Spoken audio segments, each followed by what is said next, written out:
but I'm still learning. Still so. Interesting. Isn't it? Yeah, very interesting. 6, 5 seconds. 4, 3, 2. Welcome to another episode on The Q, a weekly show dedicated to hope, inspiration, and giving back to the community. This evening we have Dr. Loretta Butehorn, who is a licensed psychologist and certified homeopathy doctor. She's certified in homeopath who consults widely in programs of substance abuse field in New England. She's on the faculty of Boston College, and she's the director of the Sidewalk Clinic, a donation-only clinic. She's a former board member of the Council for Homeopathic, thank you, certification, and a current board member of the National Center for Homeopathy. As a psychologist, she's well known in substance abuse and mental health treatment fields in the U.S. and has presented material on alternative approaches for substance abuse treatment at the Harvard Addictions Conferences in 2009, 12, and she will present again this year in 2007. Thank you so much for joining us. My pleasure. And so, for some of us who may not be familiar, how did you start your career in this area of alternative medicine? So, give us a little historical background.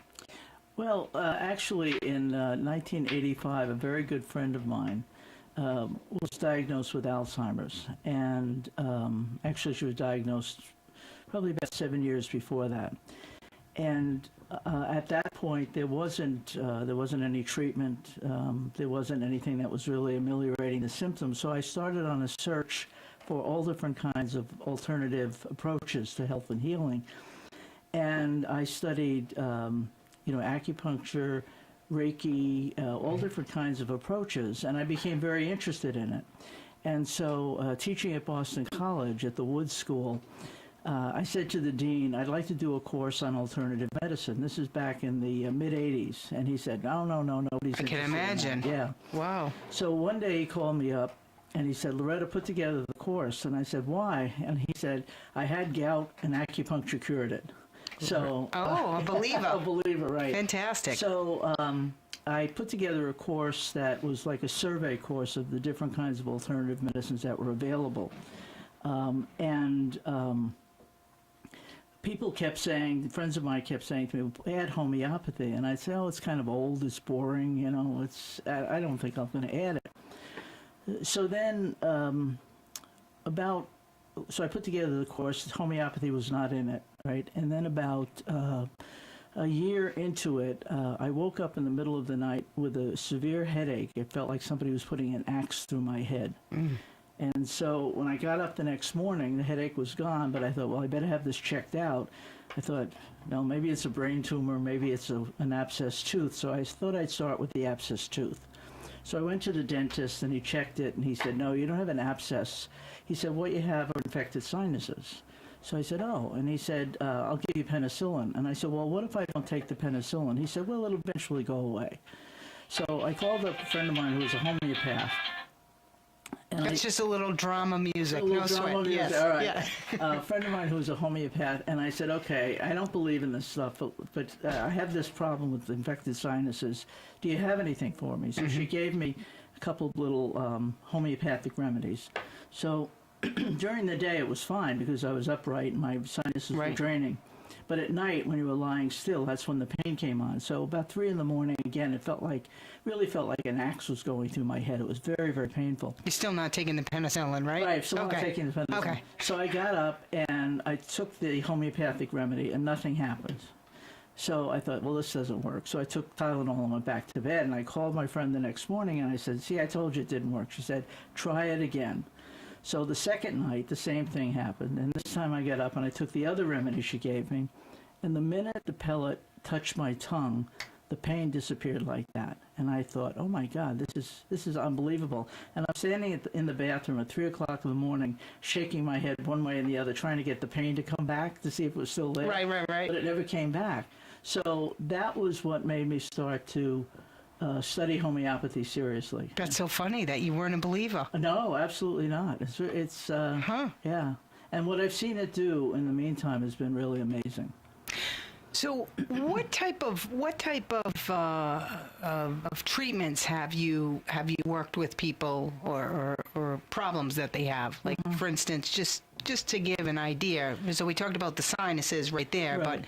Well, in homeopathy, homeopathy. Can I just say a little bit about what Absolutely. it is, because people might not. Absolutely. Right. Homeopathy was developed in the late 1800s by a medical doctor in Germany, Samuel Hahnemann. Excuse me. And he had an idea that actually went back in medical history, that you could use substances in small amounts from nature, and that you took something that would cause the problem to heal the problem. So a good example is, everybody's had the experience of cutting up an onion. And when you cut Yes. an onion up, your eyes may water, Cry. right? Your You nose, cry. yeah. That's very similar to an allergy. So one of the remedies that can be very helpful for allergies is a remedy that comes from onion. It's called alum cepa, Really? which is the Latin name for onion, for a particular type of onion. So in homeopathy, you use very, very tiny doses of something that would actually cause the problem to heal the problem. It's a very different approach to healing, right? And sometimes people confuse homeopathy with herbal medicine.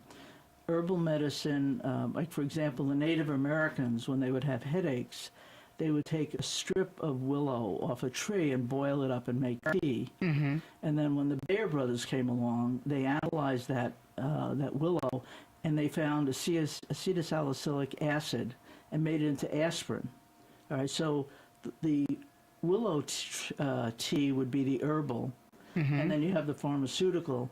A homeopathic remedy you would take a tiny, tiny drop of the willow tree tea, and you would dilute it down hundreds of times, and you get something that has almost, in many cases, no molecular substance from the original source, and that's one of the things that makes people a little dubious about homeopathy. Like, how could something, Including yourself. right? Right. How could something that's so diluted actually have an impact? Right. Because you were trying to shake that sinus pressure Right, back. right, exactly. Right? Yeah.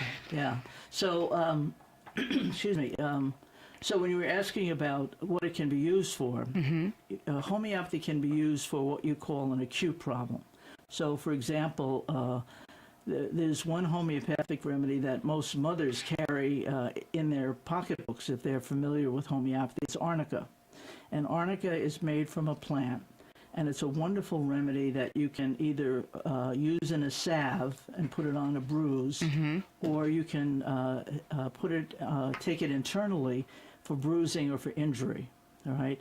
Arnica is one of the homeopathic remedies that's most recognized by the medical establishment, because at this point, doctors who do plastic surgery very often give their clients arnica to help with the bruising after the plastic surgery.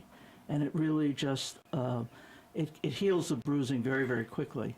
I can tell you a funny story about arnica. Unfortunately, a few years ago, I had the unfortunate experience of falling down a flight of stairs backwards. And I fell down on what I thought was just my right side. So after I got up and found that nothing was broken, I knew I was going to be very bruised. So I put arnica all over the right side of me, on my leg and arm where I had hit the stairs. So preventatively. Yep. And the next day I had no bruising on my right side, but I had a big bruise on my left cheek. Forgot the other side. Because I haven't put anything on it, right? So arnica is a great thing for little kids. They're always falling and bumping and doing things like that. And you can get it in a health food store or in someplace like Whole Foods or Vitamin Shop. Yep. And it costs about $10 for a tube. And you just use a little tiny bit of it for a bruise, and it works beautifully. Wow. So you can use it for acute things. It's very helpful for colds, for flus and viruses, for stomach upset. You've eaten something and it doesn't settle well with you. things that aren't what we call chronic conditions, where you're constantly having the same problem over and over again. And then it can be used for more extensive problems. Like I do a lot of work with hospices, and when somebody is either caretaking somebody who's terminally ill or who is terminally ill themselves, they may have a lot of side effects, symptoms from the ongoing process of deterioration, or the family member might, be very upset or whatnot. And homeopathy can just ease the person through that process. So when you're using it acutely, so to speak, you can. It's actually very easy for people to learn how to use it for themselves, and they can buy the remedies over the counter. And the remedies are all FDA approved. I was just going to get to that next. So the safety of the remedies.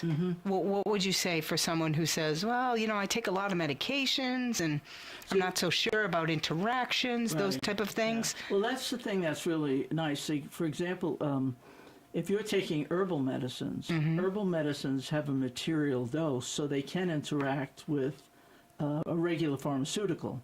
Okay. So if somebody was taking, for example, an antidepressant, they shouldn't take St. John's wort herbally, because you could have an interaction, right? But you can take homeopathic remedies with any kind of medication, because they're so highly diluted that you can.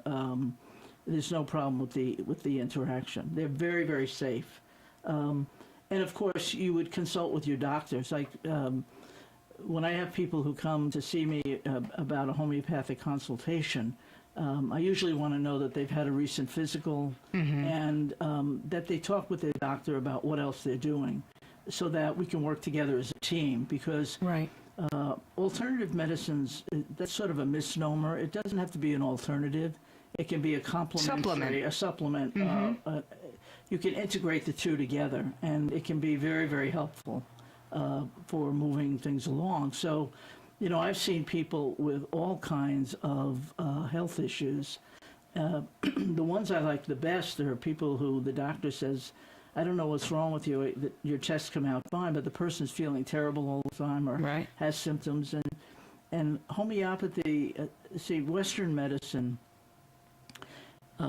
comes in and sort of tries to diminish or get rid of the symptom by pushing it down. Right. Homeopathy comes in and tries to support the natural healing of the person. Right. So it's a little bit of a different approach, but they can work well together.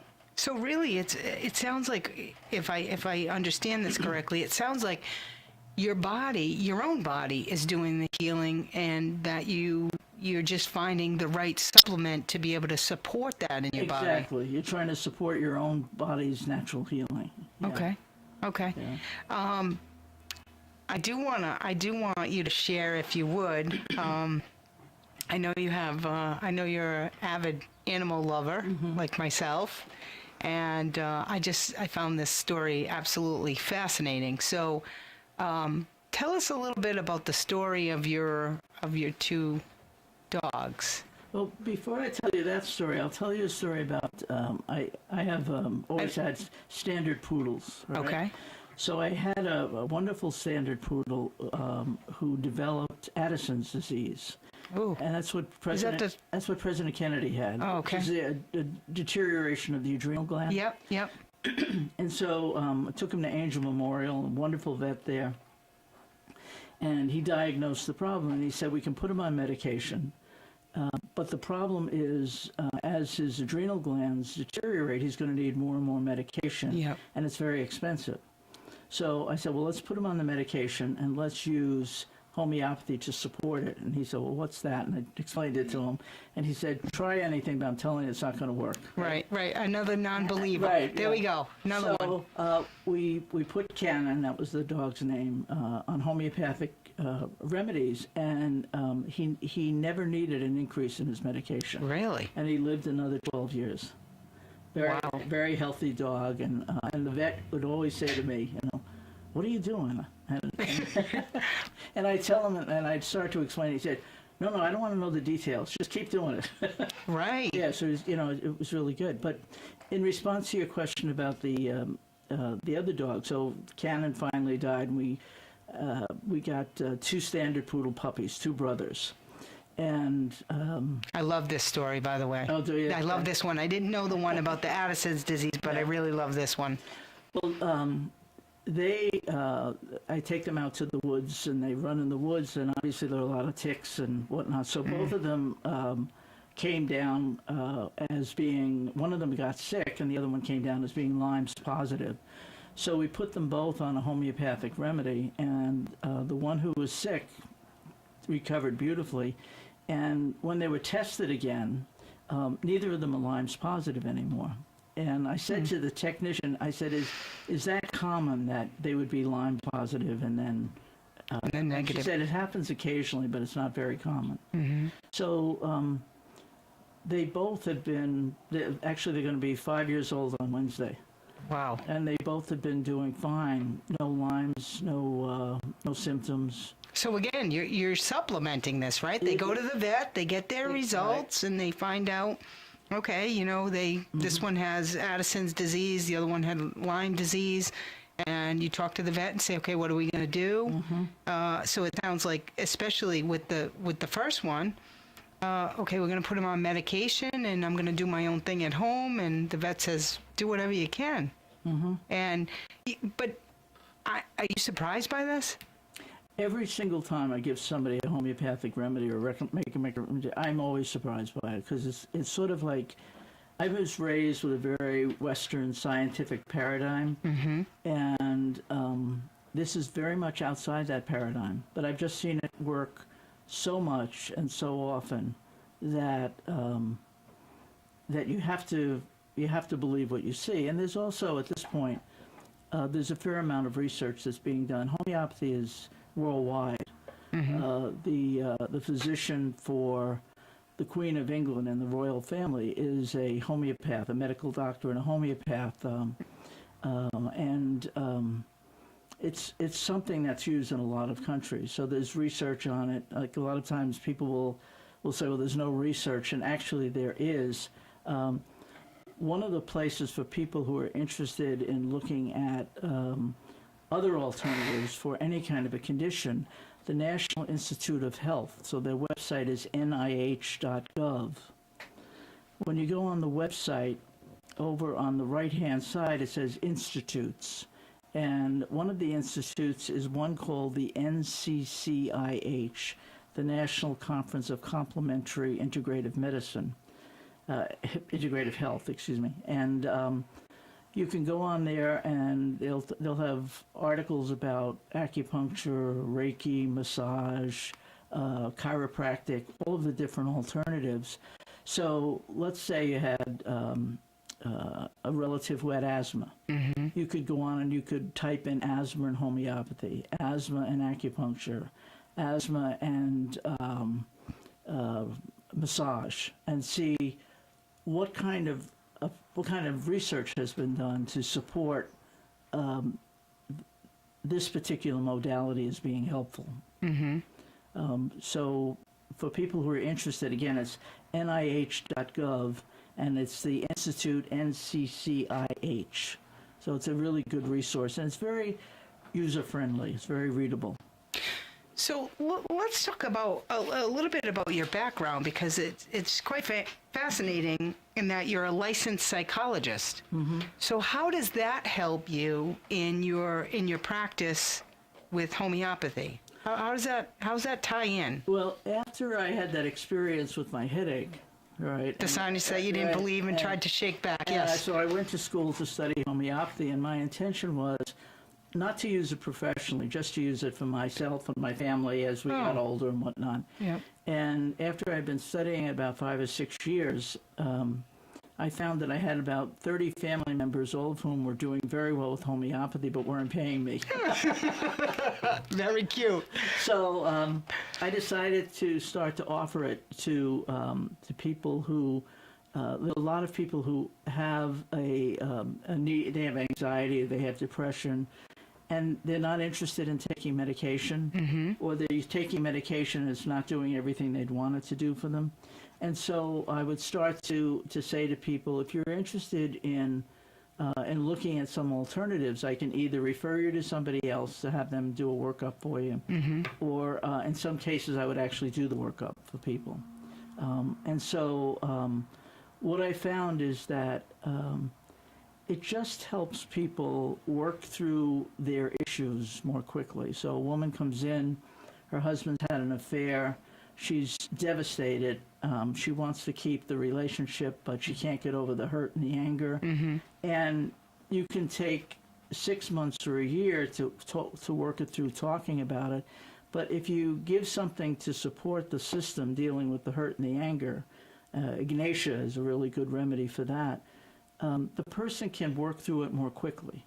So they're in treatment, talk therapy for shorter periods of time, and they're able to sort of get their sea legs back more quickly. So it can be very, very helpful for people. So what I'm hearing you say is it doesn't have to even be a physical symptom. It can be an emotional. Yes. So how does that mind, body, spirit all work together?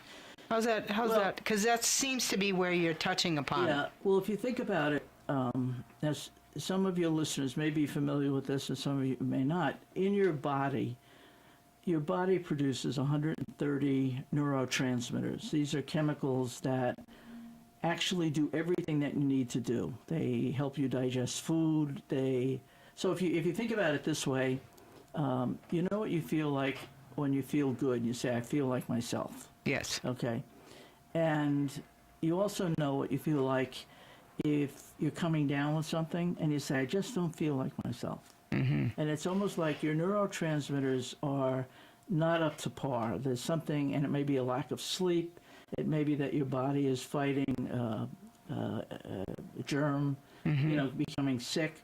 And so everything that happens to you affects your neurotransmitters, and your neurotransmitters affect how you feel physically and mentally and emotionally. All right. So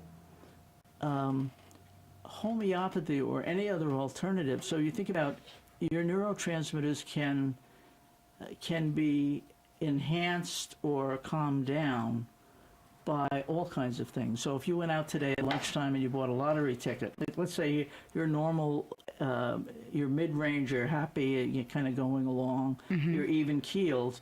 You go out today at lunchtime, you buy a lottery ticket. And we win. And you win. You win. Okay, right? that's so you go, whoa, right? So your neurotransmitters go way up, right? Right. Or at lunchtime you get some bad news and you get pushed down. Right. So your neurotransmitters can be affected by what happens in your life. And your body, you know that if you have a bad day at work, you're upset about something, you give it some time, you give it some space, you come back to normal.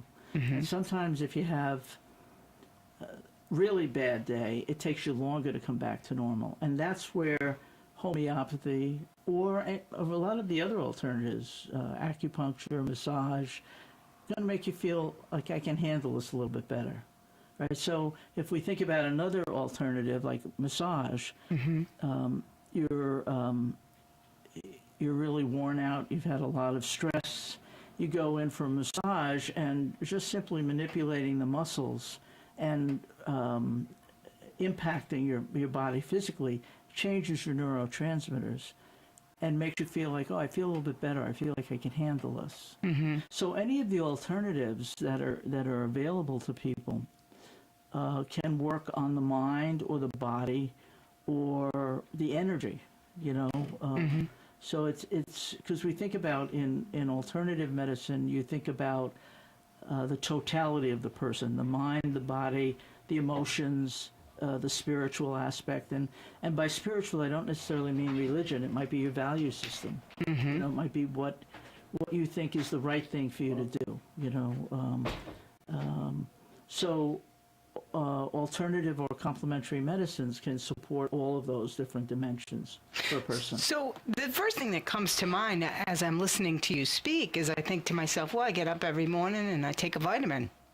I take a vitamin to help support my system. Right, exactly. And it's kind of become part of my daily regimen, and it's something I do, and my doctor knows of it, and my doctor approves of it. And I do know, I did a little bit of quick research, and I see that there are what appears to me as more doctors who are really embracing alternative medicine in conjunction with the Western medicine. Mm-hmm. Do you find that as well? When I first started to study this in like the early 80s, I think there were 2 programs in the United States that offered even a course in alternative medicine in medical school. And today, probably about 40% of medical schools and nursing programs offer a course or a lecture series, and in some cases, a specialization in those different approaches. That's a huge increase. It's a big increase, yeah. Yeah. And part of the reason was that in 1995, I think. About 93, 95. Yeah, around there. David Eisenberg, who's a medical doctor, conducted a piece of research at Beth Israel Hospital. Excuse me. And what he did was everybody who came into the hospital, no matter what they were coming for. You can take it. I know you're speaking a lot here, so. Thank you. So everybody walking into the hospital, he had his researchers say to them, do you use anything other than Western medicine? And if so, do you tell your doctor? And Interesting. Yeah.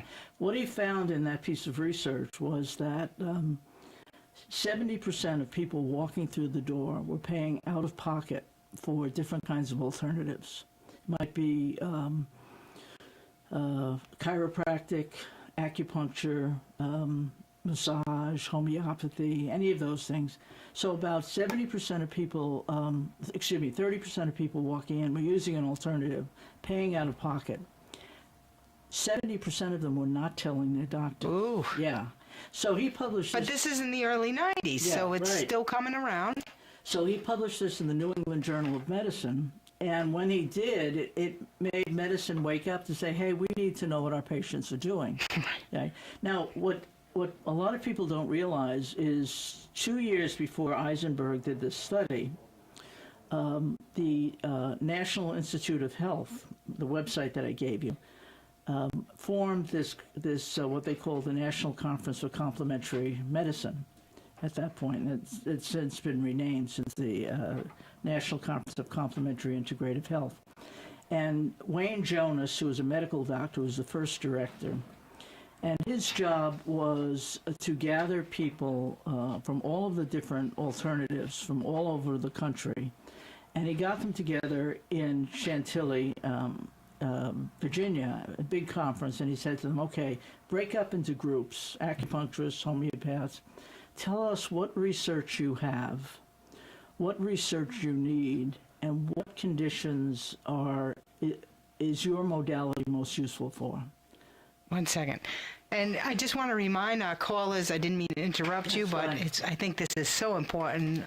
Callers, please call in at 508-822-1106. We will take your calls. I'm sorry, go ahead. So we said... So this is when they started that institute, and they started to collect data on all of the different alternatives that were available to people. So that predated Eisenberg's research, and those two things coming together made Western medicine in the United States realize, hey, we need to start paying attention to this because a lot of our patients are using it, whether we know about it or not. Right. And as you said earlier, it's really, they were supplementing it. So they weren't saying, hey, I'm not going to the doctors, I'm not going to have a physical, I'm just going to use alternative medicine. It sounds like what most of the patients in the study were doing was really saying, well, I go to my doctor, but I also use some alternative stuff to try to help me supplement, help supplement my body. Or in some cases, give an alternative. It was interesting because that same year, I had a very bad case of sciatica. And this is before I knew anything about homeopathy. Right? So I went to an orthopedic surgeon at Beth Israel Hospital because I could barely walk. And she said, well, we need to do surgery. And I said, well, before we do surgery, I really want to try acupuncture. Somebody told me that might help. And she got incensed, and she said, well, I can't recommend acupuncture. And I said, well, I'm not asking you to. I'm going to try it. And she said, well, come back in 6 weeks, and you'll need the surgery in 6 weeks. So I got acupuncture, and actually there's a wonderful school of acupuncture in Massachusetts, which offers a relatively inexpensive clinic for people. It's at the New England School of Acupuncture in Newton. I have heard of that. Yeah, they're very, very good. So I got acupuncture treatment, and I went back 6 weeks later. It was a huge improvement. And much to her credit, she looked at me and she said, wow, there's been a big improvement. Sit down and tell me exactly what you did. Wow. So she was very open to, wow, I see the improvement. What did you do? Because I thought you needed surgery. And right now we're going to take a break, and we'll be back in a few minutes with Loretta Butehorn and alternative medicine.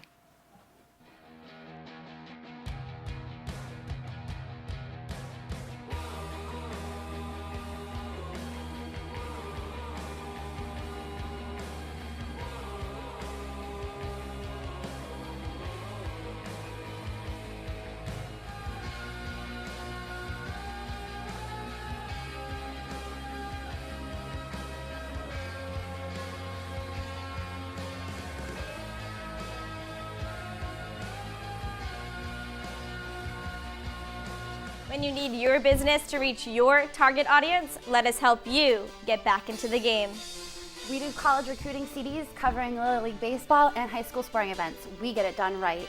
Every Friday at 4:05 and Saturday at 11:05 a.m. exclusively on WVBF 1530 a.m. and high school action on 88.5 FM. Let us help you get your business back into the game. We cover youth sporting events from Little League Baseball to youth football and hockey, and even AAU basketball. We even do high school events and college recruiting DVDs. Every Friday at 4:05 and Saturday at 11:05, exclusively on 1530 AM WVBF. 4 Deep Sports Talk, where high school and youth athletes come first.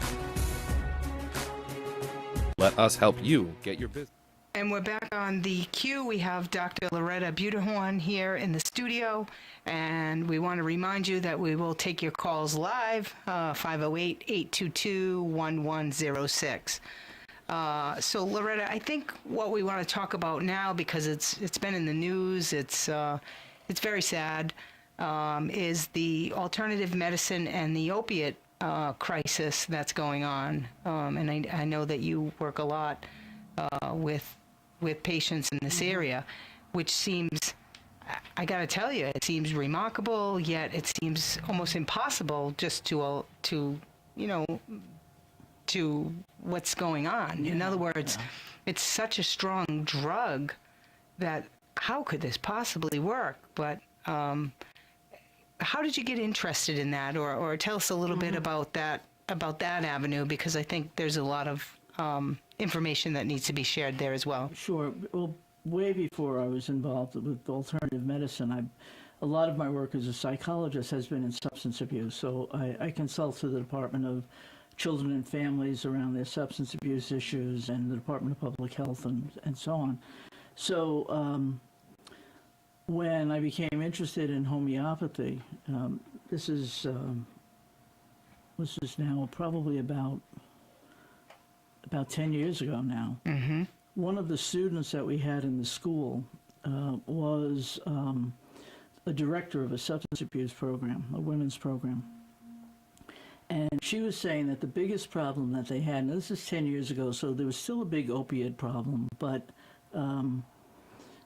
now it's much more in the news. And fortunately, people are talking about it, which is really good, they're about their families and whatnot.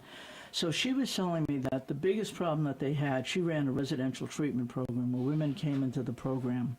Their children were reunited with them in the program from the Department of Children and Families. And the hardest thing was the cravings that people had for the drugs. And what we've seen over the past 20 years is that people use multiple drugs. So even today, people who are using heroin or opiates are also using other street drugs as well as alcohol and whatnot. So most people today are using multiple drugs.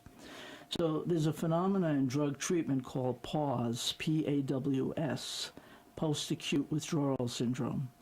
And when you have a drug addiction, remember I was talking about the neurotransmitters earlier, your body chemistry, that sense of I feel like myself, I feel okay. Right. that stream of body chemicals that your body produces naturally. In the 80s, a scientist at the National Institute of Health, Candace Perth, identified the fact that what makes a drug addictive is that the chemical structure of the drug is very similar to our body neurotransmitters. Interesting. And so when you take a drug, your body shuts down a little bit of your neurotransmitters. So a lot of people have had that experience with a hangover. You go out, let's say you don't have a drinking or a drug problem, but you go out to a party and maybe you have a few too many drinks, and you wake up the next morning with a hangover. You definitely don't feel yourself. You don't feel like yourself, right? Right. And that's because you've put into your body other chemicals that look very much like your own body chemicals. So your body is so smart, it shuts down production of your regular chemicals for a bit. And you wake up Saturday morning feeling hungover because you've washed out the alcohol chemicals by breathing them out or sweating it out or peeing it out, and your body hasn't turned the pump back on yet. All right? So when somebody has an addiction, they sort of break the pump. Their ability to use street drugs and have their body operate normally is really impaired. So in order to recover from that, people go into what's called a detox. And in a detox, you stop the street drugs and you let the body kind of get back to itself without supplementing it, all right? And they do other things in detox to help you get through that. But when people leave detox, they have terrible cravings. And I think this is one of the things that we're seeing now with a lot of people dying from overdoses. They leave the detox. Right, we hear a lot about this. And then their craving is really awful. And for your listeners, like anybody who's ever craved chocolate, or if you smoked and you craved a cigarette, if you take that craving and multiply it by about 10,000, you'd have a better sense of what is it like when your body really feels like it needs that drug that it's been using. It's really very, very painful. You have cravings, you have sleep disturbance, you have nausea, vomiting, you have all kinds of symptoms that accompany it. So this woman who was in the homeopathic program said, can you come in and do anything for people with this post-acute withdrawal syndrome? So we sent the team in and we started to work with the staff and kind of educate them. And then we worked with the clients and said, we have something that's a natural substance that might help with your cravings. And if you'd like to try it, you're welcome to try it. And so what we found was that almost immediately when we gave them this remedy called Nox vomica, I know it has a really Wow, sounds terrible. It does sound terrible. Yeah. But it's actually a plant, okay? And again, this is something you can get at a health food store. It's Nuxvomica. We put it in a bottle of water, and we'd say, whenever you have a craving, just take a sip. And usually, after a very short period of time, they would come back and they'd say, I don't feel I have any cravings anymore. I feel better. So we've done this in 3 programs in Massachusetts since 2006. And what we found was the clients who used homeopathic remedies to reduce cravings ended up completing the program twice as often as the clients who didn't want to use it. Wow. And we found that in 3 different programs with 3 different researchers. For the percentages were pretty much the same. Now, we don't have any follow-up. Like, we don't know how are those people in 6 months, how are those people in a year, but we know in the short term it really helps with the cravings.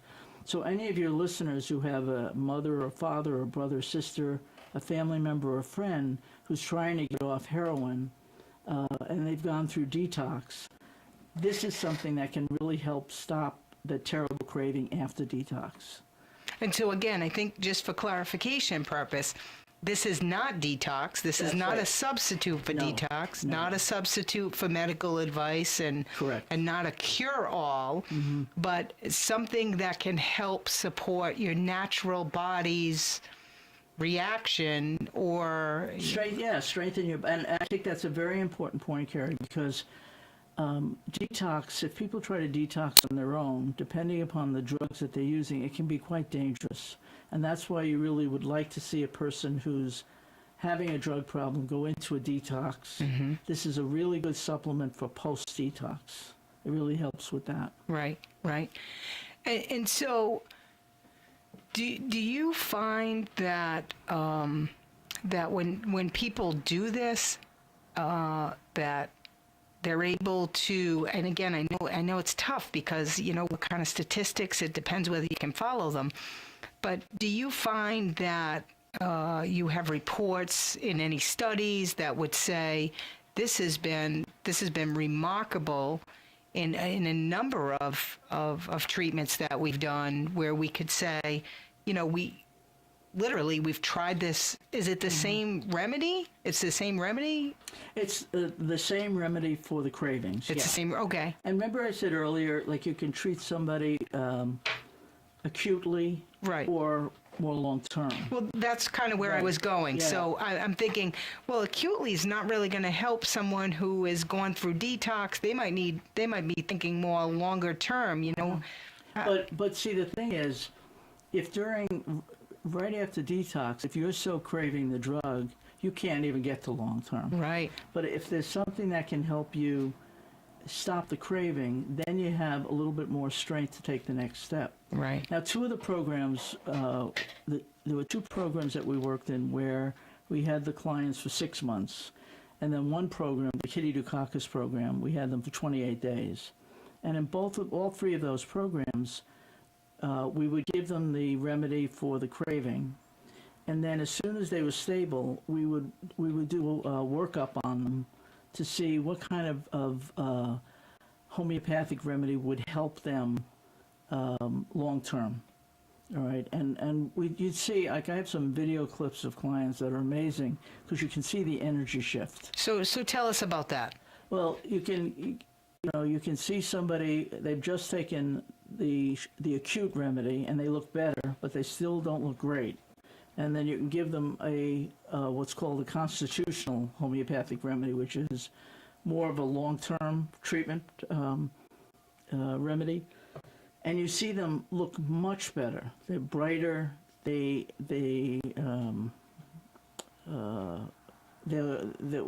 clothes they're wearing changes. In terms of instead of being dull clothing and dingy, you see them looking groomed, and this is in the course of a week. Wow. This isn't, so you This is quick. It's very quick. You see, because what you're doing is you're supporting the body's natural health, and hopefully they'll be able to carry that forward. So it sounds like, if we get back to the neurotransmitters for a second, where you were talking about, you feel yourself. Well, some days you feel great, right? And you feel like, and people notice. People notice Right, when you feel right, great. right. And then other days you don't feel so great, and people notice that Yeah, too. yeah. So it sounds like that's what you're describing is not only you notice that their skin's brighter or they're brighter, but you also notice that how they present themselves Right.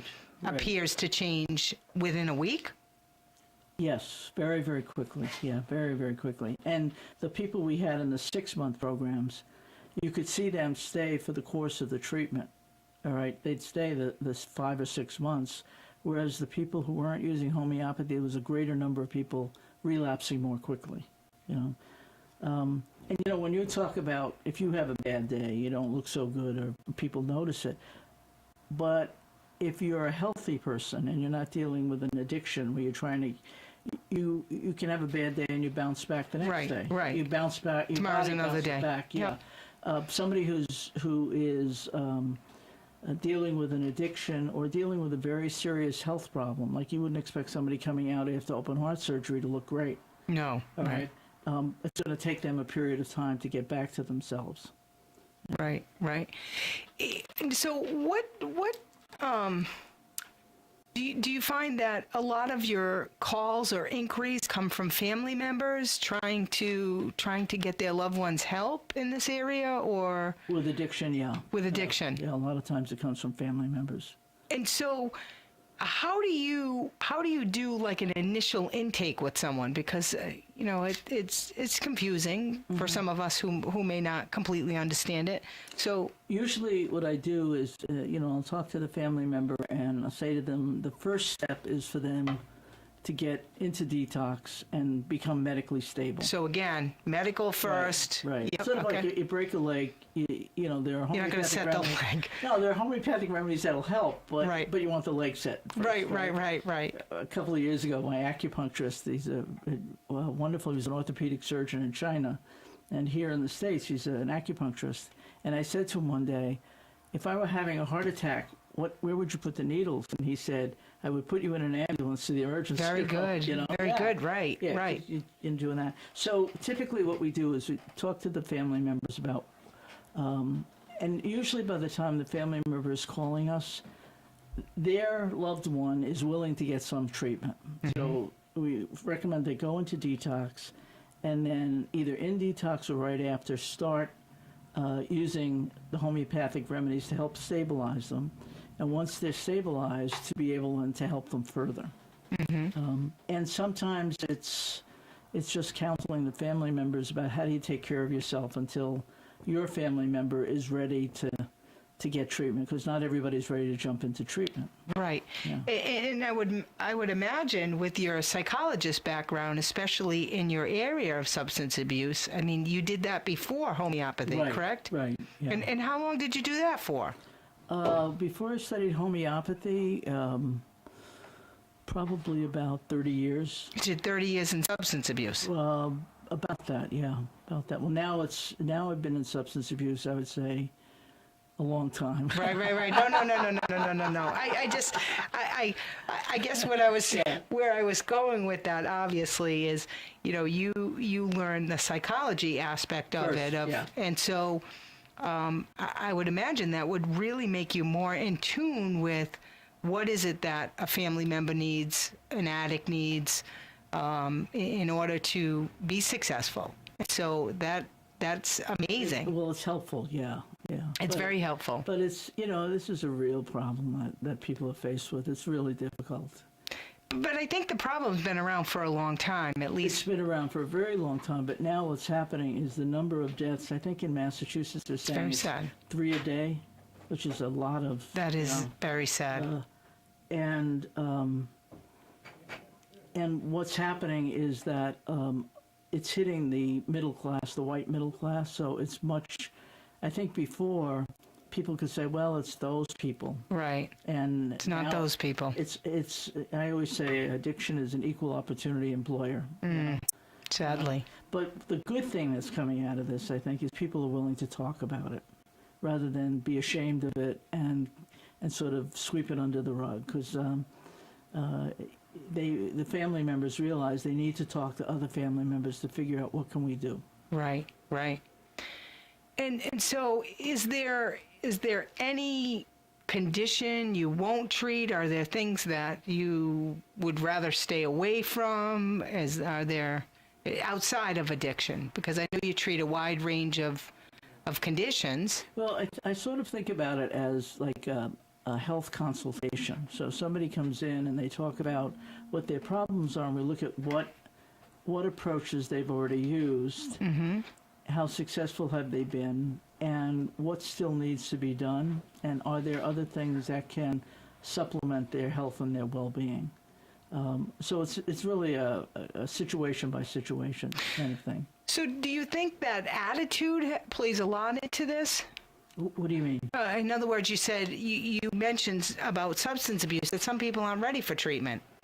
And so do you find that patients that come to see you are really ready to try this? I mean, the sinus thing, just getting back to your example for a second, you know, I think to myself, well, of course everybody would be skeptical. Look at you. I mean, you studied it, or someone prescribed this for you to say, here, try this. And you're thinking, day one, nothing. And what did you do? You reached for a Tylenol. Right. So, but you went how did you get back to day 2? So you must have had the right attitude is what I'm thinking. Well, I don't know that it's attitude so much. I took it because... Yeah, why did you take it the second day? It's sort of like, okay, I'll give it a shot. Okay. Right? But I didn't expect it to work. Right? And it was, and I also knew it wasn't life-threatening. It wasn't, you know, the condition. No harm. Yeah. Okay. But with a lot of people, I think it's desperation.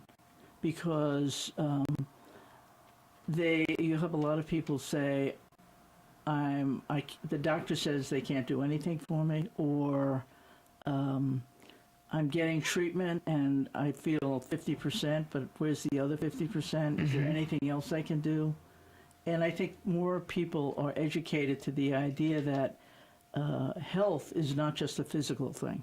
It's also an energetic thing, an emotional thing. I think there are more people who are willing to say, "What can I do to make this journey easier?"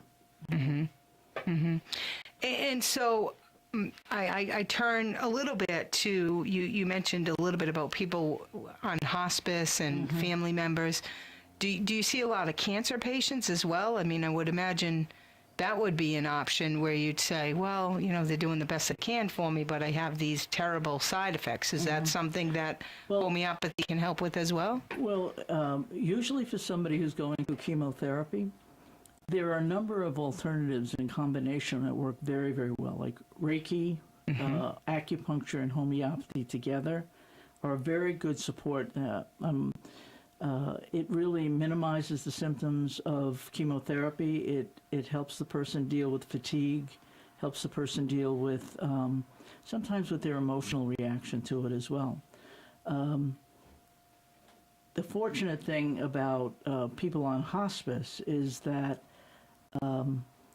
the pain can often be controlled quite well with pharmaceuticals.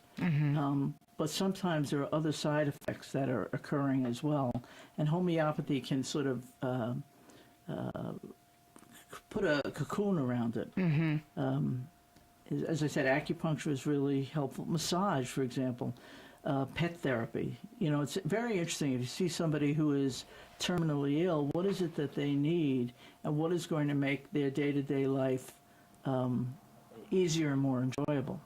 So there are, you know, when Wayne Jonas did that collection of alternative practitioners, there are 5 different domains of alternative medicine. One is mind-body. One is energy medicine. Excuse me. One are herbals and pharmaceuticals, and body techniques, massage, chiropractic, you know, things like that. Just taking aside for a second on the mind-body, you know, like a lot of people will say, well, I've never tried an alternative. Right. In that mind-body collection, they have things like therapy, things like prayer, all right, things like self-help groups. So those are all considered alternatives. So anything that's not surgery or medicine is in that realm of a complementary. And I wouldn't have thought of that. I wouldn't have thought of like prayer and support as alternative. Well, I mean, there's some really interesting research. Like, for example, if an older person belongs to a church, they tend to be more healthy and live longer than if they don't. And part of that is they have a community. Right. They have people who are going to check in with them, maybe bring over a meal, right? But there was a really interesting piece of research that was done in the early 80s by a cardiologist by the name of Randolph Bird.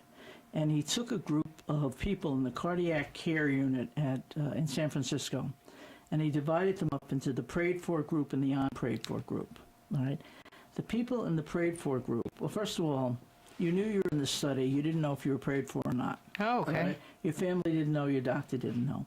If you were prayed for, your first name was given to somebody, and that person might be Christian, Muslim, Jewish, a pagan, any number of different religions, and the person said a prayer for you from their belief system. Okay.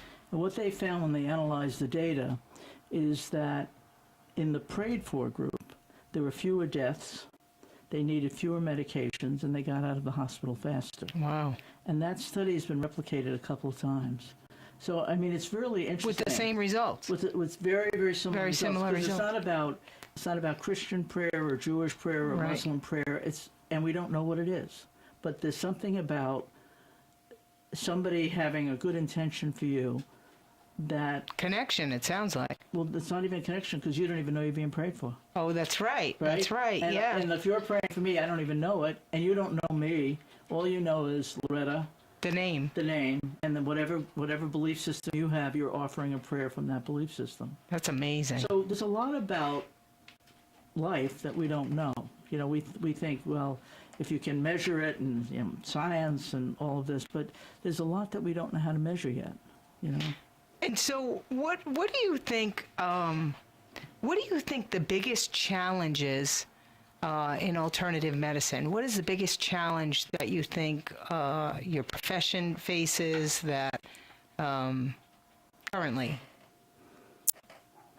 What do you want? What do you want people to know that you think, oh, this is a difficult thing to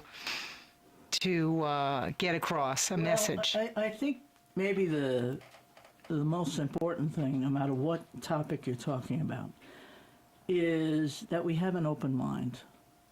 I think, especially now, what you're seeing in the campaigns and what's going on, it's sort of like people are stuck in this is the right way to do something, and our viewpoint is one piece of the pie. Right. Right, so how I see something is a little different than how you see it, and a little different how this third person sees it. And if we share our beliefs or our vision of something, and not say I'm right and you're wrong, we expand information.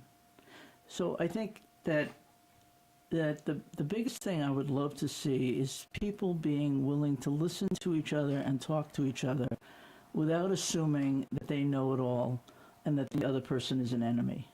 All right, if they have a different point of view, because there's too much of that going on in our culture right now, and it's not helpful for anybody. Right. And so, where can people find you? How best would you like to be contacted? Or I think that you put my website up on my email up on the website.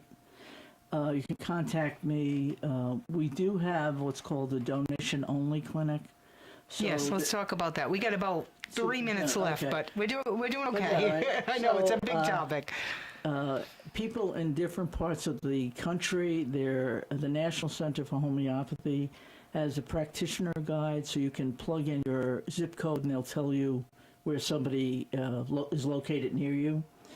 Here in Massachusetts, we have a wonderful group of homeopaths all over the state that are very well trained.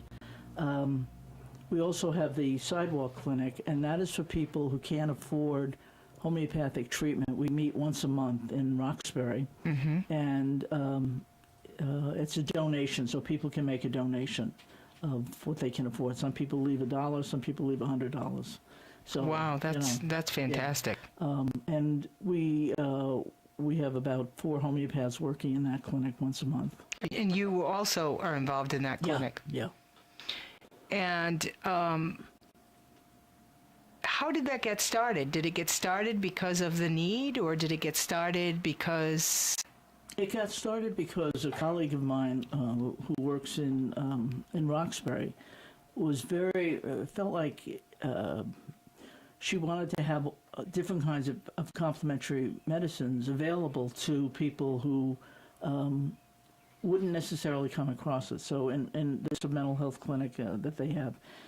So what they're trying to do is bring in acupuncture, homeopathy, other things, so that people in a lower socioeconomic situation can have access to the same kinds of things that other people can have. Right. So that's how that got started. I think that's so important, the work that you're doing. I'm amazed by your stories every... Well, it's fun. It's fun, and it's great to see some good results coming out of it. And it just, I know that I'm sure you're very busy. You teach, you do the Sidewalk Clinic, you have your own practice, but it seems to be a very growing, a big area that is catching on, and it seems to be supplemented quite well with Western medicine. As you said, first you go to the doctor, you do your thing there, and then whatever the doctor gets you as far as they can, and hopefully this can really supplement you and get you back to feeling like yourself. Right. But how would you, and we got a few seconds left. How would you best like people to contact you via? Use the email. Use the email. Yeah, that would okay. be best. Yeah. Okay. And I thank you very much. It was a pleasure. It was great Yeah. having you here. It really was, and I thank you for making the trip. I know it was a long trip through Boston, and this is the Q. And tonight I'm going to leave you with this quote, and it's based on health. The quote is as follows: "Health is a state of complete harmony of the body, mind, and spirit." Good night.